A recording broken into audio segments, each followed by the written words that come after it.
সে কারখানা ভিজিট করব, আপনার কিন্তু অনেক ফাইন হবে। এইখানে আমরা যেই ফাইন্ডিংস গুলি আপনাকে বললাম, এরকম যদি আমরা ওখানে দেখি। আমার কথা বুঝতে পেরেছেন? আপনি সতর্ক হওয়ার সুযোগ পেলেন, দয়া করে সতর্ক হবেন। কয়েকটা বেসিক জিনিস আছে, সেটা হচ্ছে দই যদি বানাইতে হয় আপনার বিএসটি এর অনুমোদন লাগবে। আপনি আবেদন করেন, আবেদন করলে আপনার প্রতিষ্ঠানটা ভিজিট করে ওনারা কিছু দিবে, আপনাকে ইনস্ট্রাকশন দিবে, সেই ইনস্ট্রাকশন অনুযায়ী দইটা তৈরি করবেন। ক্লিয়ার?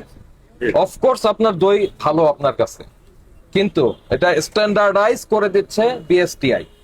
এই কারণে বিএসটি এর অনুমোদন নিতে হবে। আপনার রসগোল্লা বানানোর জন্য বিএসটি এর অনুমোদন নিতে হবে না, এটা বিএসটি এর স্ট্যান্ডার্ডাইজ করা নাই, দইটা করা আছে, এই কারণে দইটা নিতে হবে। আপনি যে খাবারটা উৎপাদন করছেন সেটা খোলা অবস্থায় রাখা যাবে না, সেটা অবশ্যই ঢাকনা দিয়ে রাখতে হবে।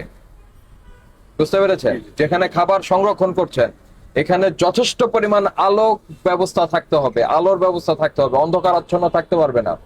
অন্ধকারাচ্ছন্ন থাকলে, যদি অন্ধকারাচ্ছন্ন থাকে, সেখানে তেলাপোকা আসবে, টিকটিকি আসবে, মাকড়সা আসবে। বুঝতে পেরেছেন? এই পোকা, মশা, মাছি, পতঙ্গ, এই ধরনের জিনিসপত্র আসলে সে খাবারটা কন্টামিনেটেড হবে। এই কাজ করা যাবে না। ঠিক আছে?